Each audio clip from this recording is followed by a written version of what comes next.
con una amiga hace poco. Me pidió que quiere sacar un plan es una historia real de hace un mes, Okay. Que quiere sacar un plan de ahorro para su retiro.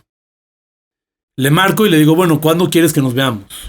El miércoles. Ese miércoles me cancela la cita y quedamos que para el jueves de la semana que entra. Sí. Le marco el jueves de la semana que entra y le digo, oye, hoy tenemos una cita, y me dice, ¿sabes qué, Salo? Mejor no quiero, porque acabo de comprar un coche. Cuando lo acabo de comprar, sacamos el plan de ahorro para el retiro. Ajá. Bueno, esta mujer tiene la inquietud, no sé por qué la tuvo, de pensar en el futuro, pero tiene una inquietud mucho mayor de comerse su dinero, como te dije. O sea, sí. Está este hábito, como instinto animal de gastarme todo lo que tengo, de ir por todo lo que puedo. Y hoy en día que están los créditos, que hacen lo mismo que los seguros. O sea, los créditos te dan dinero hoy y te lo cobran durante el tiempo. Sí. Nosotros le ayudamos a la gente que durante el tiempo genera un dinero mañana. O sea, sí. Los dos están hablando de liquidez. Uno es en el futuro, uno es instantáneo. Uno cuesta y el otro no. Ajá. Al revés, te genera rendimientos. Pero el producto es muy similar. Entonces, hoy en día que el crédito está en la mano, entonces puedes generar el dinero y después saber cómo le hago para pagarlo. Claro. La gente, hay veces, no quiere pensar. O sea, pensar... Y es que de alguna manera, o sea, por ejemplo, el comprarse un coche o el comprarse una casa, que es como el típico que cuando les digo, oye... Bienvenidos a Sueños y Dinero. Este es su espacio para descubrir las herramientas que te ayudarán a cumplir tus metas y alcanzar la libertad financiera que todos deseamos. Aquí no solo hablamos de números y estrategias, sino también de cómo alinear tu mente y espíritu para manifestar la abundancia en tu vida. Porque creemos que el bienestar financiero comienza desde adentro. Bienvenidos a Sueños y Dinero. Yo soy Fernanda Calva y hoy estoy muy emocionada porque tenemos un invitado excepcional, nada más y nada menos que Salomón Saed. Salomón es agente de seguros como yo. Llevas más de 8 años en esta bonita carrera, pero él es filósofo de profesión. Ahorita nos va a platicar de eso. Él está metidísimo en la industria aseguradora porque él está certificado por el American College y el IMESFAC. También es Country Chair de MDRT, que ahorita les vamos a platicar qué es. Él trabaja con muchas aseguradoras, está metido con todo el mundo. Es decir, todos los agentes de seguros sabemos quién es Salomón porque es bien famoso y creo que está bien comprometido con todos sus asegurados para ayudarlos a alcanzar sus sueños y obviamente la libertad financiera que todos buscamos. Salo, ¿cómo estás? Muy bien, un poco en shock de esta presentación tan bonita. Gracias. Pues así eres, amigo. ¿A Gracias. poco no? Más o menos, sí. Oye, platícanos, filósofo, ¿por qué? De entrada, dime, ¿de chiquito dijiste yo quiero ser filósofo de grande o cómo estuvo esa entrada? Fíjate que sí. Sí. Bueno, no me acuerdo de chiquito, así cuando tenía 4 años, no me acuerdo cuál era como mi sueño. Mi hija todo el tiempo dice que ella quiere trabajar conmigo. Ok. Entonces ella dice que de grande ella va a ser doctora y policía conmigo.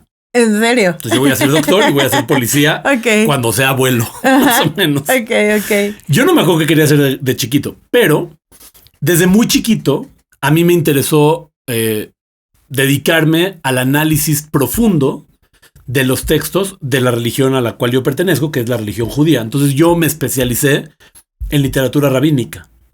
Entonces yo estudié 1 año propedéutico después de la prepa en México, 6 años en Israel y 5 años de investigación en México. O sea, yo estudié 12 años de literatura rabínica. Ok. Entonces cuando yo terminé de estudiar eso, bueno, nunca acabé. Cuando yo decidí que ya no quería seguir en una beca de estudios en la que yo estaba, me meto a la UNAM a estudiar filosofía porque entendí que la filosofía, en el contraste del estudio de la literatura rabínica, fungía mucho como complemento y al mismo tiempo como un contraste de lo que yo llevaba estudiando antes. Entonces, ¿por qué filósofo? Pues sí, o sea, desde que yo empiezo a estudiar, lo que más me interesaba de la literatura rabínica era la profundidad del pensamiento. Y la profundidad del pensamiento se encuentra muchísimo en la filosofía. Entonces sí, para mí un sueño era la psicología, la filosofía y la biología. Eran esos 3 temas que me gustaban mucho. Y otro tema que era para mí así como... era la física. Me encantaba la física, la matemática. No me dediqué a física, o sea, sí llegué a aplicar para hacer alguna carrera en Israel con física y matemáticas, pero no, finalmente no elegí esa carrera, pero después ya cuando fui más grande, la filosofía sí fue como... Y este amor al estudio, a la investigación, conocimiento profundo vino de alguno de tus padres? ¿Ellos también son muy estudiosos? ¿O fuiste tú niño No, de genio? mi papá, definitivamente. Genio. No, pero sí eres muy estudioso. Sí, definitivamente sí. Soy muy inquieto. O sea, tú me conoces, me has visto. O sea, siempre estoy moviéndome de un lugar para otro, pero al mismo tiempo estudiando constantemente. Sí. Definitivamente viene de mi papá. Sí, yo creo que mi papá, él tenía un gran sueño por ser un buen estudiante de la literatura rabínica. Yo fui forjando mis sueños, pero en una identificación, obviamente, en términos psicoanalíticos, ¿no? En una identificación con mi papá, yo empecé a buscar también ser un estudioso exitoso, ¿no? ¿Y cómo dio la vuelta a la vida y ahora terminaste como agente de seguros? Bueno, o sea, un poco lo que pasó fue cuando yo decido que ya no quiero seguir en la beca de investigación de literatura rabínica. Esto sucede porque yo me empiezo a desidentificar un poco con la práctica religiosa muy profunda. Y entonces digo, bueno, en la institución que me pagaba, pues ya no podía yo seguir, ¿no? Y entonces decido salir de la institución, dedicarme a la filosofía, pero pues el dinero tenía que venir de algún lado. Claro. Entonces yo en una primera instancia iba a hacer un negocio con un amigo. Finalmente ese negocio no sucedió y me di cuenta que yo necesito aprender a trabajar. Okay. Entonces yo empiezo a buscar algún espacio en donde yo pueda aprender. Y tengo un tío que es un empresario exitoso y me mandó a hacer un estudio psicométrico para saber en qué soy bueno. Claro. Y salió que las ventas pues sí se me dan. Entonces yo decía, bueno, yo quiero ventas y quiero a alguien que me enseñe. Ok. Y buscando entre las diferentes opciones, caí con un amigo que me recomendó con otro amigo, con un promotor. Ok. En donde estaba la promesa de yo te voy a enseñar a vender y vas a vender. Entonces son las dos cosas que yo estaba buscando, que además me iba a permitir manejar mis tiempos para poder seguir estudiando. Por supuesto. Y entonces yo hice mi examen para entrar a la UNAM en una fecha que no me acuerdo cuál era.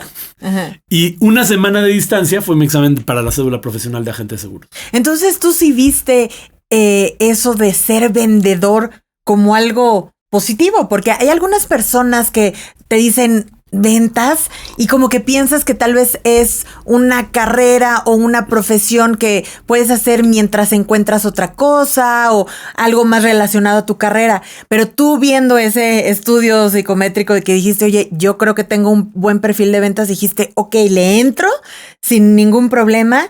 Y también entendiendo que, bueno, para mí ventas es lo máximo y también es un lugar en donde puedes vender lo que quieres, es decir, tener ingresos infinitos, o sea, no hay tope y puedes obviamente también tener tiempo de hacer otras cosas. O sea, a ti sí te llamó mucho la atención la parte de las ventas. A ver, dijiste muchísimas cosas. Voy a tratar de desglosarlas un poquito. En cuanto a la capacidad de las ventas, ¿no? Decías que son un ingreso infinito. Sí. Eso es cuando hablas de ventas de un producto financiero. Uh-huh. Específicamente de un producto financiero como los seguros. Porque son un producto que efectivamente es intangible y al ser intangible lo puedes vender y volver a vender y volver a vender y volver a vender. Pero si por ejemplo yo vendería guitarras y se me acaba el stock de guitarras, pues ya no tengo lo que vender. Ok. Sí. Tendría que comprar para vender, que es posible. Correcto. Pero imagínate que yo soy el gran vendedor de guitarras y de repente se acaban por ejemplo, en la época de los tapabocas. Aunque quería seguir vendiendo tapabocas en la pandemia, ya no había tapabocas. Ajá. Seguros no se acaban, o sea, lo que se puede acabar es la gente asegurable. Es decir, si de repente logramos penetrar en la población, por ejemplo, yo en MDRT, que dijiste que ahorita platicas de qué se trata, estuve platicando con un amigo de Taiwán y le pregunté cuál es el gran reto de los taiwaneses que se dedican a los seguros. Uh-huh. Y me dijo, ser nosotros a quienes compran. Le dije, en México es vender. La gente no quiere comprar, en México no hay cultura. Sí. En Taiwán todo el mundo compra seguros. La pregunta es a quién se lo compran. En México la gente no administra bien su dinero. Entonces ir al mercado y decirles, oigan señores, organicen su dinero, es un tema complicado. Entonces es diferente mentalidad. Pero imagínate que estás en Taiwán, pues igual se acaban los clientes, ¿no? Ya todos están asegurados. Sí. Que no creo, ¿no? O sea, pero lo que quiero decir es, este ingreso infinito del que hablas no siempre sucede en ventas, sino específicamente en las ventas en las que nosotros nos estamos dedicando. Correcto. Ahora, yo no tenía ningún problema con dedicarme a ventas porque yo lo que quería era aprender. Y si ahí decía que ventas es algo importante, como que yo no estaba... A ver, yo venía de un mundo académico y para mí cualquier cosa que no era pensar, estudiar, analizar, investigar, era algo nuevo. Claro, por ¿no? supuesto. Entonces, en ningún momento a mí me inquietó la venta. Creo que a la gente que le inquieta, en cierta medida tiene que ver con que no se están dedicando a algo de ellos, ¿no? O sea, si yo mañana salgo y vendo jeans de Levi's, yo tengo una clienta que cuando trabajaba para Levi's, solamente usaba jeans de Levi's. Cuando trabajaba para PepsiCo, solamente comía comida de PepsiCo. Obviamente, lo que se come de PepsiCo. PepsiCo no vende carne, pues sí. Digo que creo que es vegetariano, ¿no? Pero así trabajaba ella. Sí. Imagínate, o sea, ella no estaba en ventas, pero imagínate que está en ventas. Solamente me pongo Levi's. Eso no es mío. Solamente me pongo como PepsiCo, ¿no? Entonces no puedo comer Barcel. Pues eso no es mío. Sí. Entonces la gente que se dedica a ventas de repente siente que está vendiendo lo que no es suyo. Okay. Y efectivamente, en seguros, algunas veces cuando nosotros asesoramos a un cliente, vemos el producto y decimos, híjale, si tuviera este otro condimento, sería todavía un producto más interesante de lo que tengo. Okay. Sí, bueno, pero no es nuestro. Ajá. Lo que sí es nuestro es que la gama de productos que tenemos nos da para poder generar una asesoría muy nuestra. Y por eso creo que aunque nuestro negocio es vender, nuestro trabajo está en asesorar. Y entonces, totalmente. Sí, me encantan las ventas como negocio y me encanta la asesoría como trabajo. Y creo que he logrado como poder seguir enseñando, que viene de la academia, seguir siendo muy claro, seguir pudiendo expresar, seguir pudiendo explicar, seguir pudiendo analizar. O sea, porque yo me dedico, analizo los productos, los estudio, reviso para qué sirven. Me acuerdo cuando yo empecé a hacer un análisis de los productos, le pedí a una de las compañías que me preste la nota técnica para estudiarla. No le entendí nada, se las regresé. Pero cosas así, o sea, sí. Realmente hice un gran esfuerzo por el estudio del producto de una manera en la que terminé haciendo lo mío. Entonces, claro, a la gente le da miedo la venta porque dicen, es que estoy haciendo algo que no es mío. Claro. Pero no porque sea un mal negocio, porque déjame que te diga una cosa.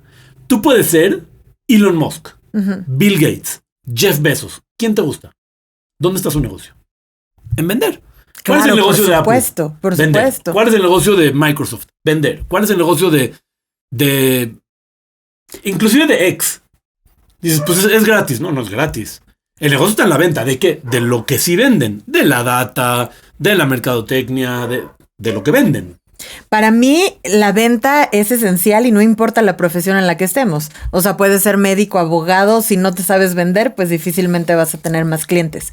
Oye, y cuando entras a los seguros, ¿tú ya tenías la cultura de los seguros? Es decir, en tu familia sí tenían seguro de gastos médicos, de vida, planes de retiro, ¿o en ese momento te enfrentaste a algo nuevo?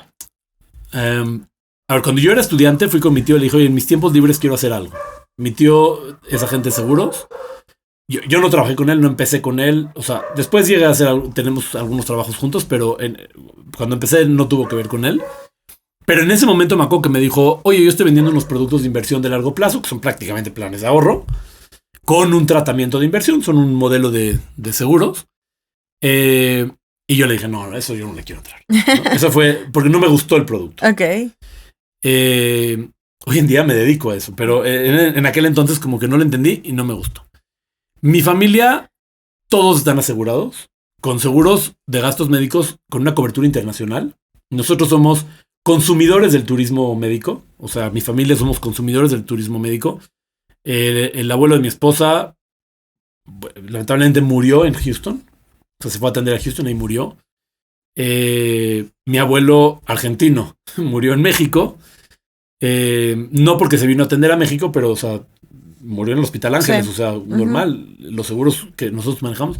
Y toda mi familia se ha atendido fuera de México, yo creo. Entonces nosotros tenemos esa cultura.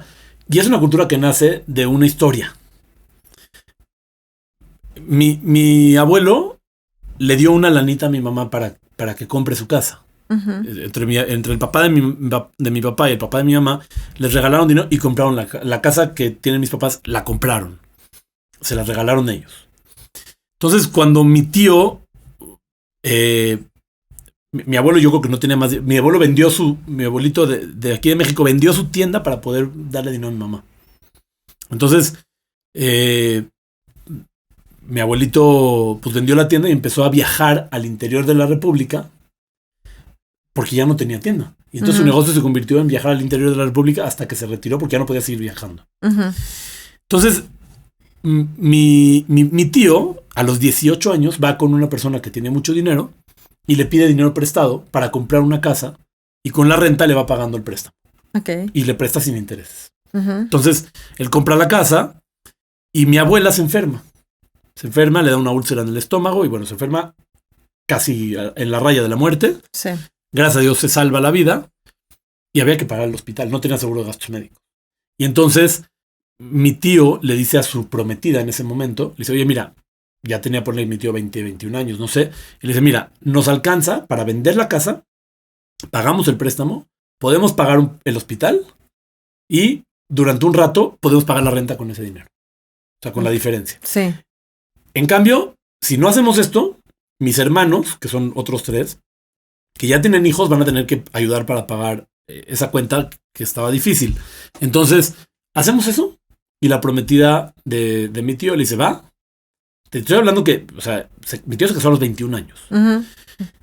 Pagó y obviamente desde ese momento toda la familia tenemos seguro y entendimos que, o sea, mi tío tuvo que vender el patrimonio que estaba armando a los 21 años. Gracias a Dios, ahorita es una persona que le va muy bien. Pero bueno, es una historia que tiene que ver con la conciencia del seguro. Entonces, gastos médicos sí tenía. Vida y ahorro, no teníamos idea de qué se trata eso. Cuando yo me senté con mi promotor, que fue el que me explicó cómo funciona un seguro de vida, no le estaba entendiendo porque no sabía ni el concepto de un seguro de vida. ¡Qué fuerte! Y así te pasa obviamente con muchísimos clientes, que hay tanta falta de información en México que hay veces que dices, ¿por qué no lo tienen? Porque no lo conocen. Porque, como dices, hay veces que ni siquiera me cachan el concepto y es como de, ¿cómo? Y entonces me encanta lo que decías antes, que no se trata nada más de la venta de un producto, sino es tal cual una asesoría completa. Y bueno, a ti que te encantan los estudios, pues obviamente es enseñarle a la gente, ¿correcto? O sea, como que estamos tratando de educar a las personas, de llevarles información y de por lo menos sembrar una semillita para que entiendan un poquito el valor de los seguros. Y bueno, obviamente al final de cuentas, pues queremos cerrar una venta, pero que, bueno, en mi caso yo sé que es algo que les conviene y que es algo que les puede cambiar la vida. Entonces, platícame, ¿cómo haces tus asesorías iniciales? Bueno, la verdad es que depende mucho del tipo de cliente. ¿Okay? O sea, no es lo mismo un cliente, llamémoslo, un empresario millonario, por decir así, que una persona que no es millonaria. ¿Okay?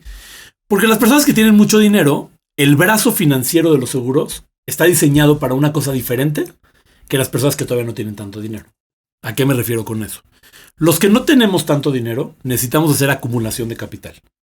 Y además, administrar el dinero y cuidar lo que tenemos. Así es. Los que ya tenemos dinero, la acumulación también es valiosa, pero quizás habría que hacer un acento en el cuidado del dinero.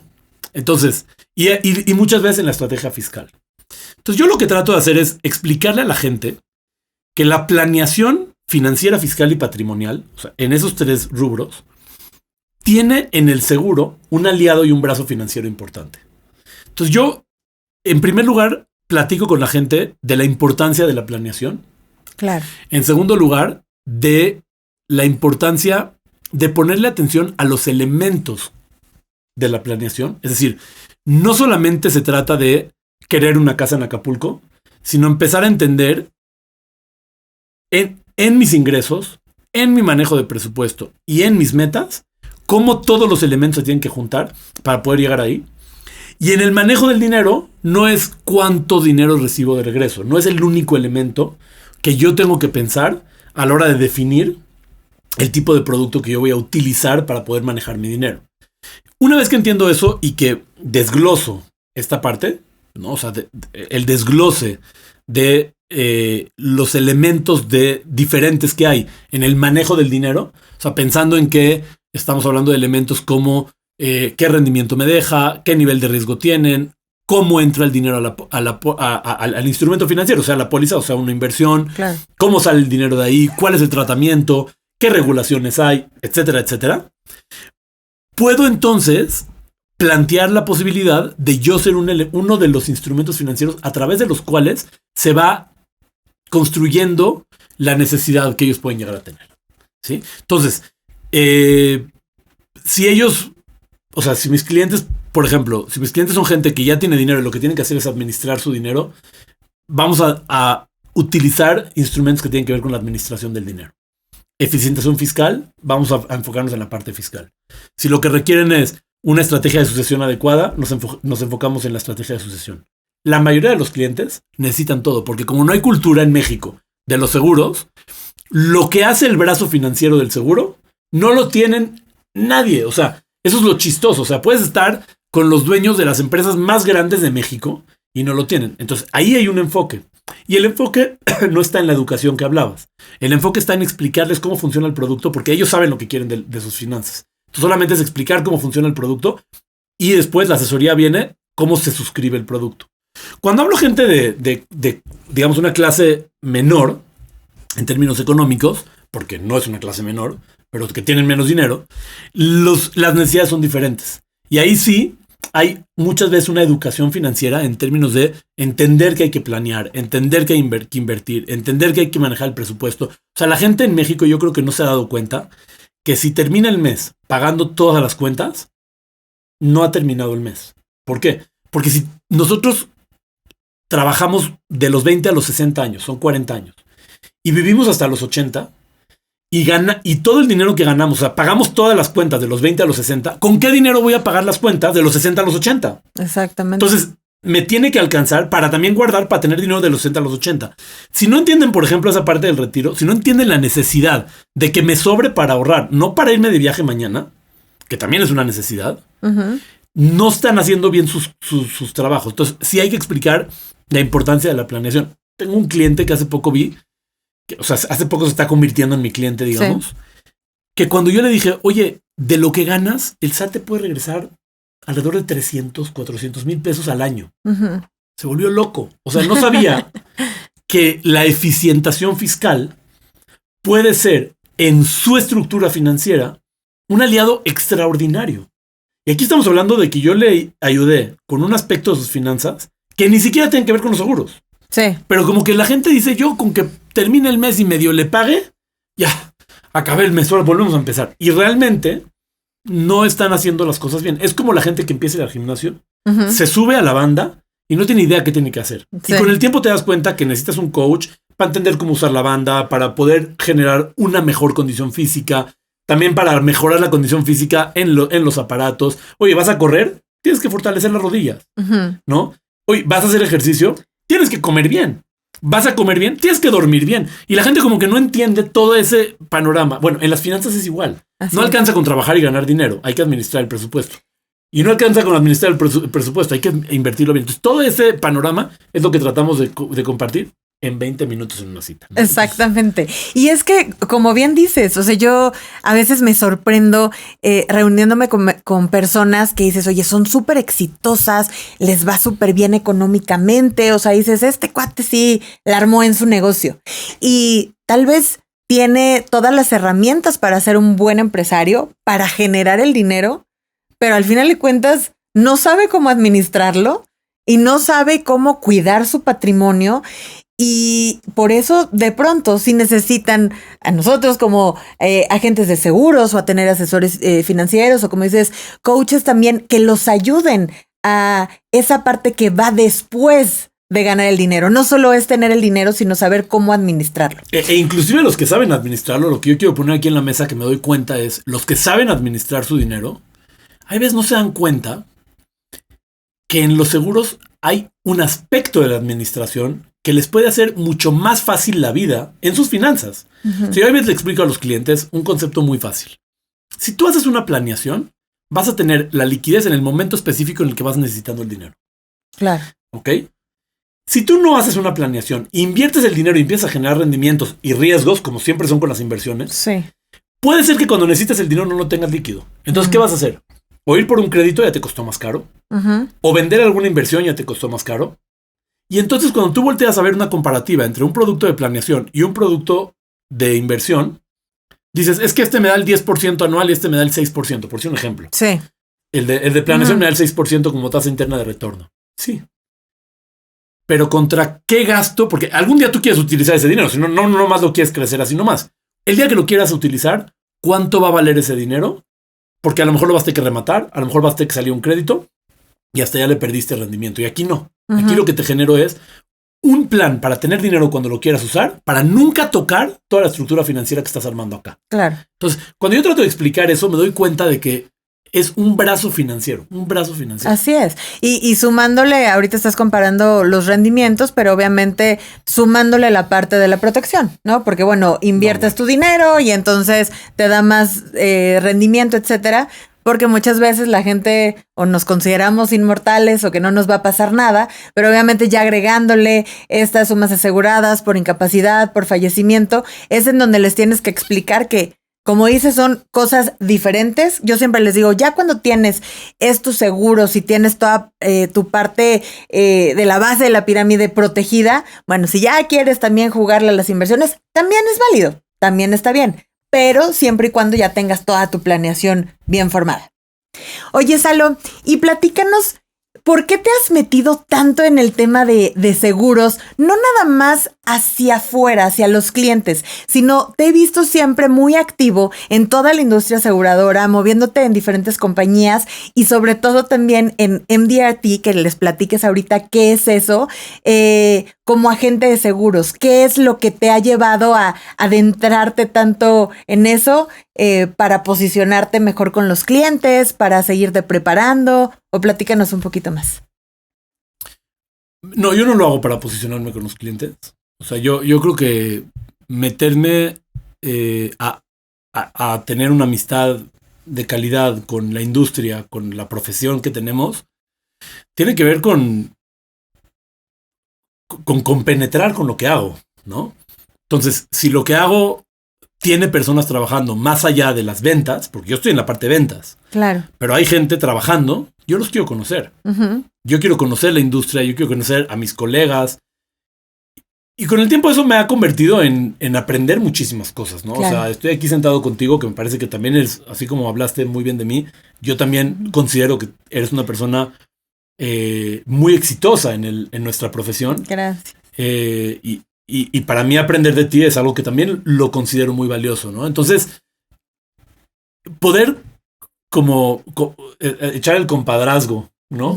Con la industria, con los profesionistas de lo que hacemos, a mí me parece muy valioso, ¿no? Claro. Y eso es básicamente la razón por la que yo me meto a MASFAC, me meto en MDRT, que son las organizaciones más importantes de nuestra profesión. Así es, a mí la verdad me encanta y también es como compartir buenas prácticas, hacer amigos de personas que sabes que están realmente comprometidos con los seguros, que no nada más están de pisa y corre un ratito. La verdad a mí me ha traído como muchísimo valor y vamos a platicar un poquito más de eso, pero vamos a una pequeña pausa. Estamos con Salomón Saed, esto es Sueños y Dinero, yo soy Fernanda Calva, regresamos en breve.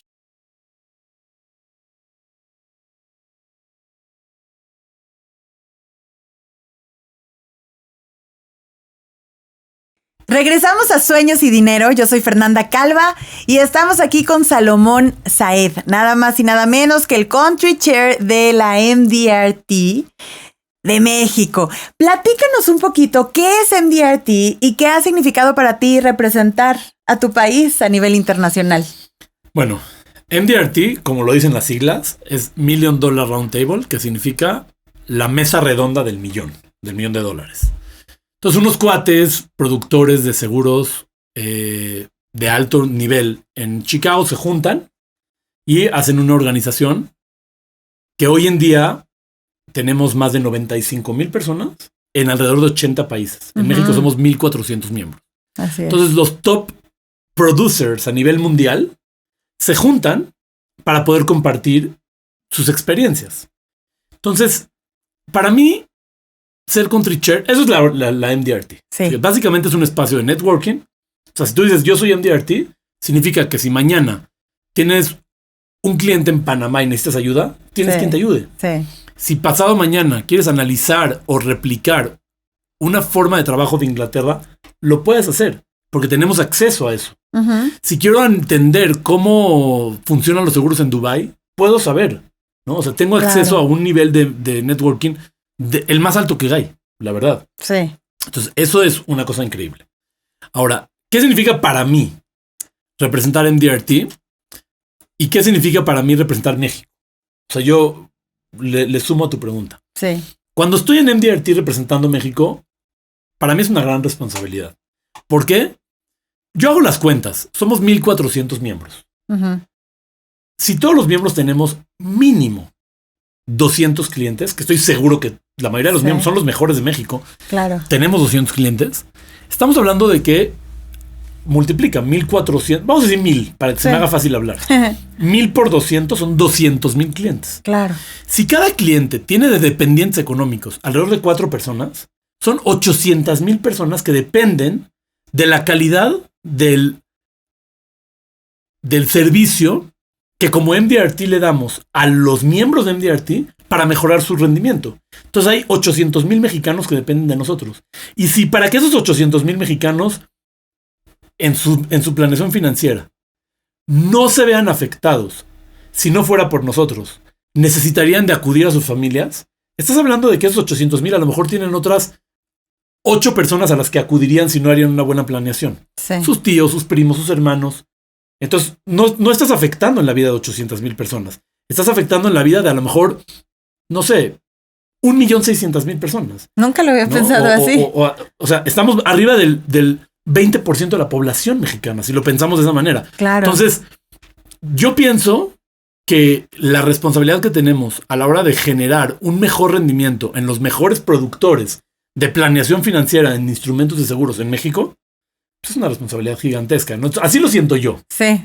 Nunca lo había pensado de esa manera, pero claro que impactamos a muchísima gente. Y como bien dices, o sea, MDRT, o sea, es esta asociación y hacen eventos, hacen un evento anual y nos permite, como bien dices, conocer gente que de otra manera hubiera sido como casi imposible, conocer cómo se venden seguros en India, en Polonia, en Colombia, y convivir con esas personas y decir, wow, o sea, ellos de esa manera llevan la planificación financiera de sus compatriotas y de repente lo podremos también replicar acá en México. Creo que es un lugar en donde aprendes muchísimo de las conferencias y todo, pero sobre todo del 1 a 1 y de todas las personas que conoces. Y bueno, a Salo ahí lo conocí, justo en MDRT. Nos conocimos en MDRT, en un desayunito, ¿no? Que era ahí como que estábamos tratando de mejorar ciertas cosas verdad. de MDRT. Exacto. Y bueno, pues de ahí salen grandes amigos. Oye, Salo, y como dices, obviamente nuestro trabajo ayuda a las personas a conseguir sus sueños, a tener dinero, a lograr sus metas. Pero quiero que nos platiques tú cómo lo haces de manera personal. Es decir, tú los ayudas a tener estrategias para tener un futuro digno, ¿no? A tener hoy un buen blindaje financiero, hoy a conseguir cómo alcanzar esas metas en diferentes puntos de vida, como habías dicho. Pero tú, ¿cómo lo haces en tu vida? ¿Cómo planificas? ¿Cómo vas llevando un conteo de lo que haces para alcanzar tus objetivos? Platícanos un poquito. Bueno, a ver, voy a empezar la respuesta un poquito diferente, pero voy a contestar tu pregunta. Tú sabes muy bien que los agentes de seguros estamos obligados por la ley a tener una póliza de responsabilidad civil. Claro. Es decir, que nosotros, si en algún momento la regamos, porque como seres humanos la podemos regar en los trámites que hacemos para nuestros clientes, pues estaríamos afectando a terceros. Eso es una responsabilidad civil. Y estamos obligados a estar protegidos con una póliza para tener la capacidad de responder a las necesidades que nosotros le llegamos a causar a esos terceros, que básicamente serían nuestros clientes. Yo abrí en el despacho una línea para ofrecerle a los agentes de seguros la póliza de responsabilidad civil. Ok. Esto parece como un comercial. Adelante. Llámenle ya. Llámenle. Pero, efectivamente, me di cuenta cuando lo empecé a promover que los agentes de seguros, muchos, no todos, esa organización que le tienen que brindar a sus clientes, no la tienen para sí mismos. Es decir, una cosa básica en sus trámites, sí, de repente la están haciendo el último día o algunas veces después de unos cuantos días. Sí. Y quedan descubiertos unos días y los penaliza la Comisión Nacional de Seguros y Fianzas por no tener su póliza. Sí. Entonces, de repente uno se va dando cuenta que como dicen, candil en la calle y oscuridad en la casa. O sea, salen a la calle, le ayudan a la gente, pero al interior no hacen lo que tienen que hacer. A mí sí me ha tocado a agentes que no tienen su seguro de gastos médicos. Exactamente. Que no tienes plan de retiro. Exactamente. Yo lo viví personalmente con la parte de responsabilidad civil cuando vi a los demás agentes. Pero, efectivamente, a lo mejor hay algunos que no tienen su seguro de vida, que no tienen. Lo que nosotros tratamos de hacer, un amigo y yo, fue, tú me asesoras y yo te asesoro. Ok. ¿No? O sea, para no mentirnos con la asesoría. Uh-huh.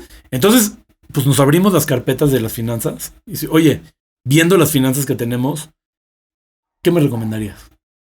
O sea, yo me voy a comprar el producto. Nunca he hecho ese ejercicio, qué interesante. ¿Qué me recomendarías? Y entonces tenemos, o sea, yo tengo más de 10 pólizas. Sí. Mi primer póliza que saqué fue cuando yo empecé a trabajar. Ok. Yo no sabía cuánto podía pagar. Y yo a mis clientes siempre les digo, no podemos prevenir desequilibrios económicos en el futuro generando desequilibrios económicos en el presente. Claro. Entonces, si yo me doy cuenta que necesito una póliza de $1 millón, pero no me alcanza para pagarla, sí. Sacas una póliza más pequeña. Así es. O de características distintas. Entonces, lo que yo hice en ese momento había sido sacar una póliza que en aquel entonces costaba $2,000 mensuales.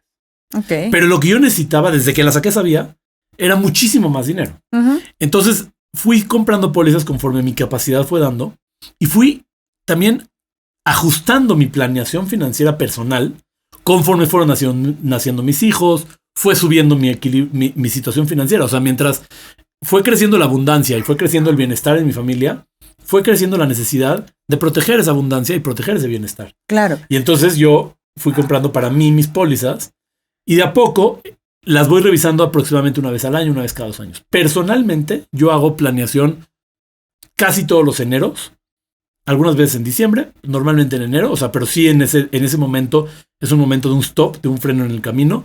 Reviso mis finanzas, reviso qué quiero de ellas, reviso dónde están y ajusto si hay que ajustar. Trato más o menos en junio, julio, volver a hacer un freno en el camino, revisar lo que yo pensé como planeación al principio del año y ajustar para poder seguir en 2 sentidos, o sea, en mi trabajo y en mis negocios, y en mi dinero y en mis utilidades y en mis planes de ahorro.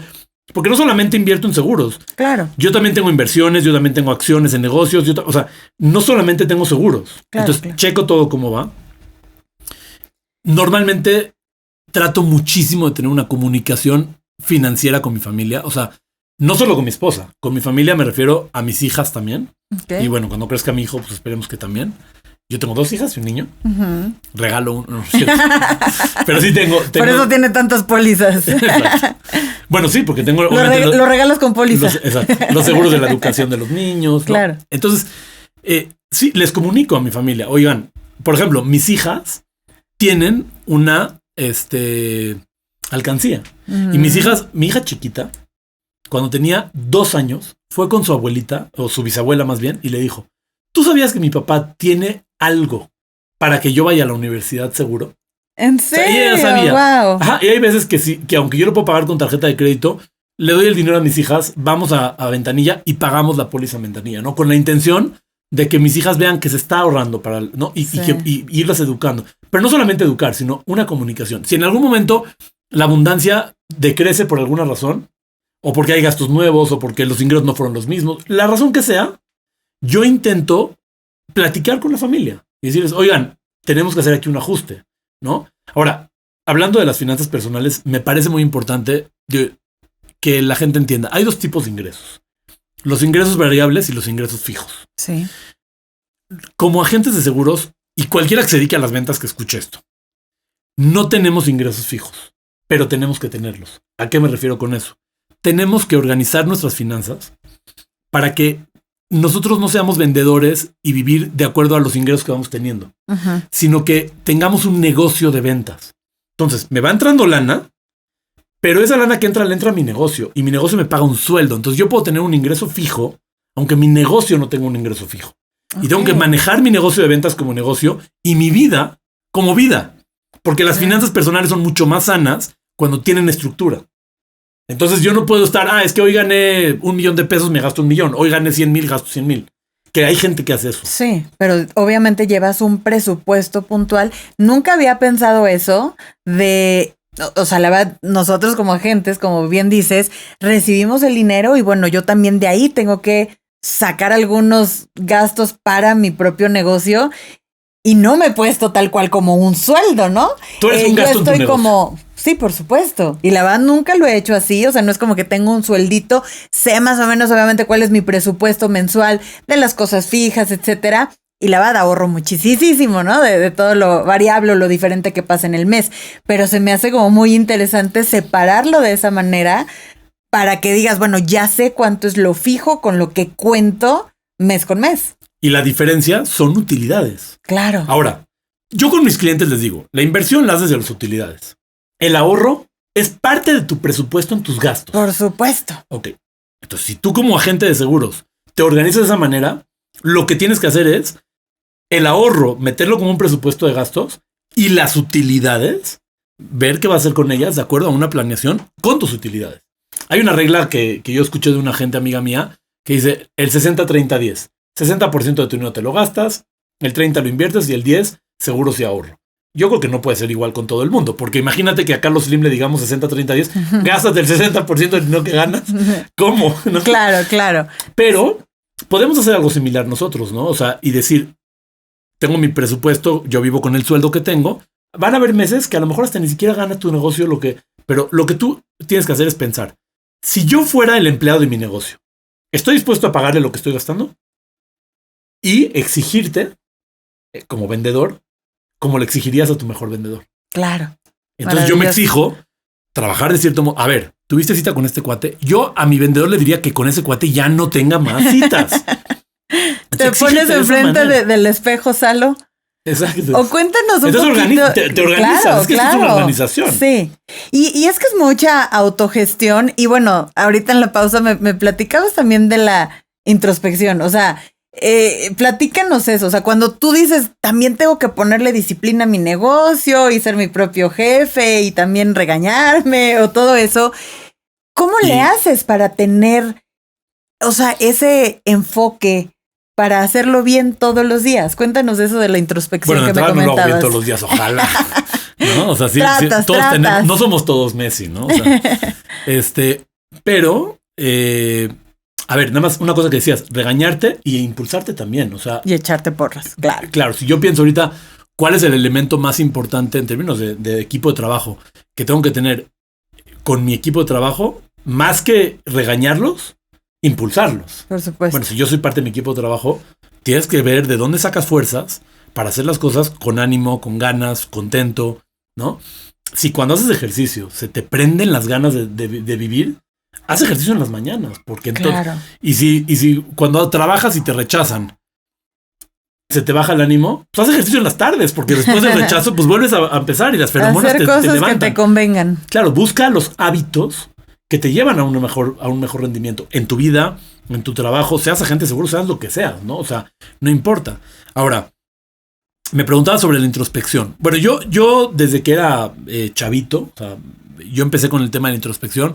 Obviamente, al principio haces las cosas medio mal y con el tiempo lo vas haciendo mejor, ¿no?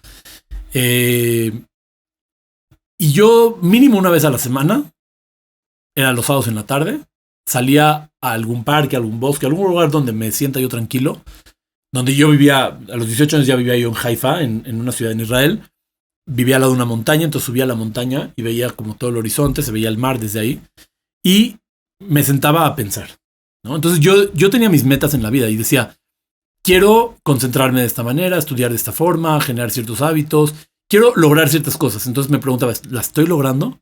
Y iba repasando uno por una para checar si las estaba logrando. O sea, si una veía, esta es mi planeación de vida, a 10 años, a 20 años. ¿Qué tengo que hacer hoy para lograrlo? Claro. ¿Estoy ahí o no estoy? No estoy. Entonces, ¿qué tengo que hacer?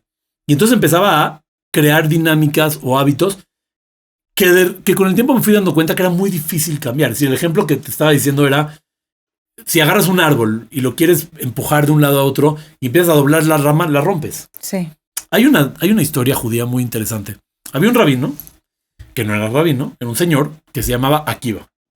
Entonces este señor Akiva quería cambiar en su vida, pero no se animaba porque le daba miedo.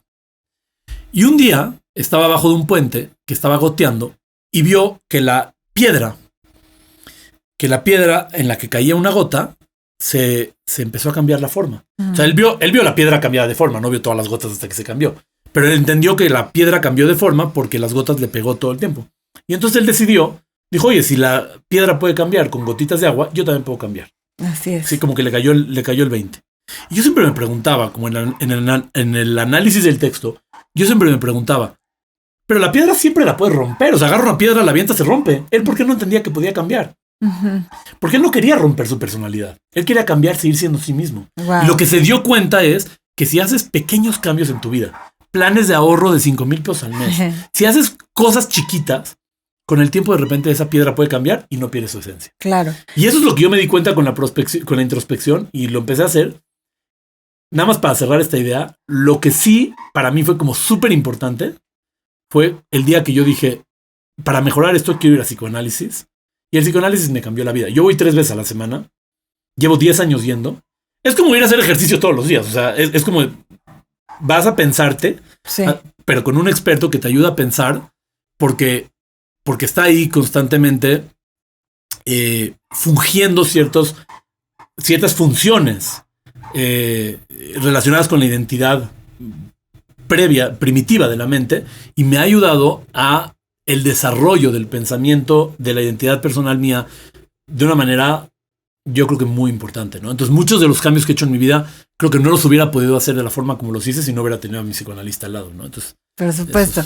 Oye, lo que me comentas de la piedra me encantó porque la gente muchas veces subestima el poder de los hábitos. Que dices, oye, nada más por hoy hago ejercicio o como bien o leo, me capacito.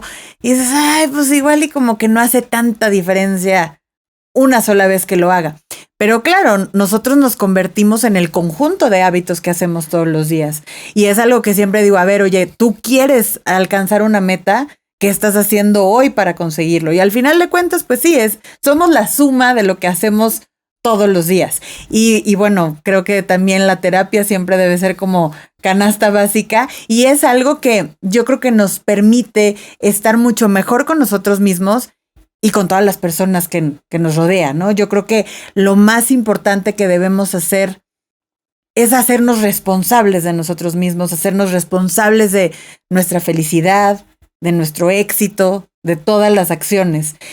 Pero dices que vas 3 veces a la semana y además eres un agente de seguros muy exitoso y además eres esposo y tienes 3 hijos. ¿Cómo le haces para organizarte con tanta actividad?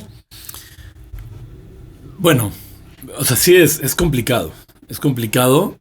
Claro, hay que organizarse. O sea, definitivamente hay que organizarse. Entonces, una de los hábitos que yo tengo es que todas las noches me siento a escribir lo que voy a hacer al otro día. O sea, yo tengo 2 agendas.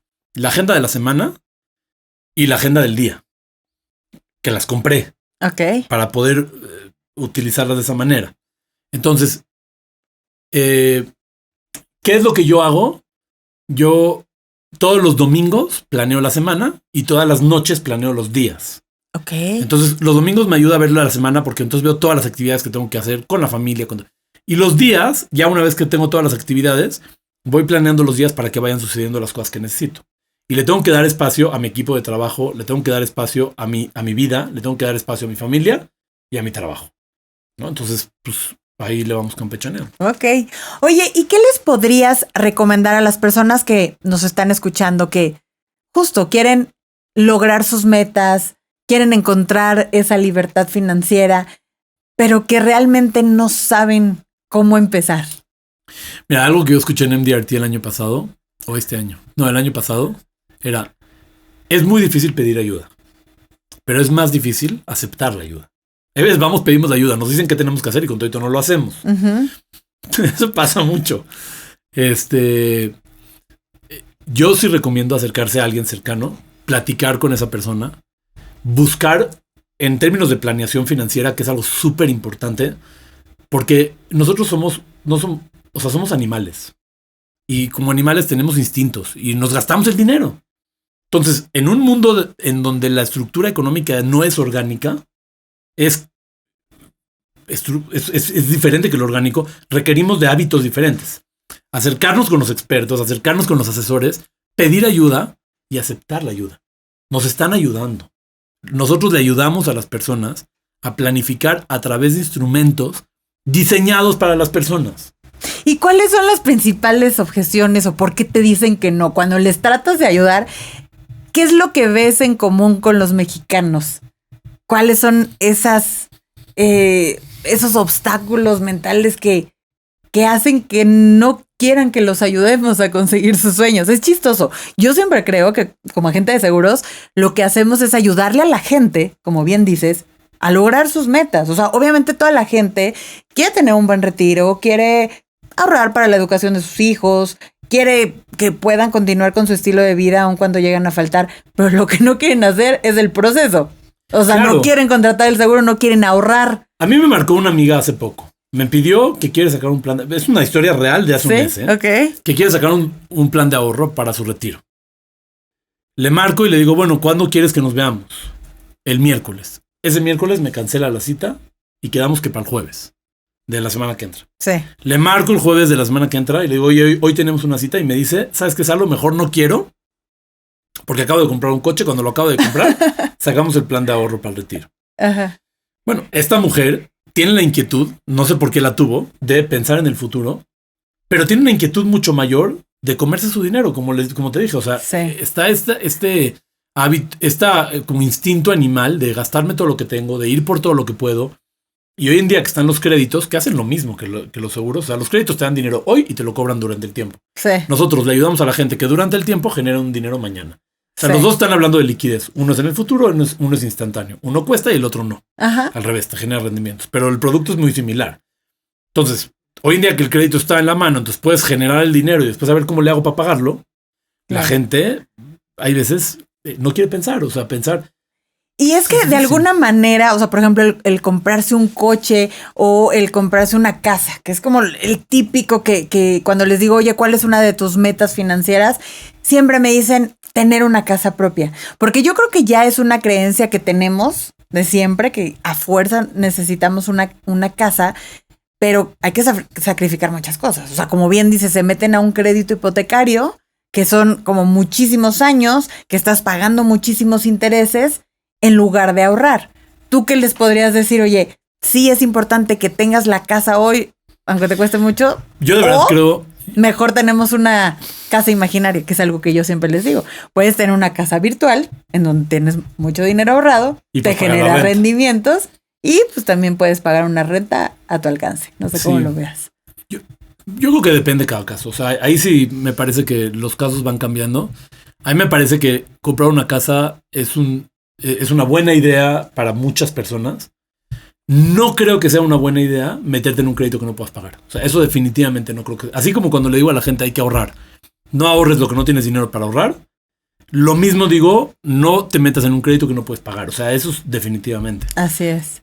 Tener una casa puede ser algo valioso para las personas y lo entiendo perfectamente.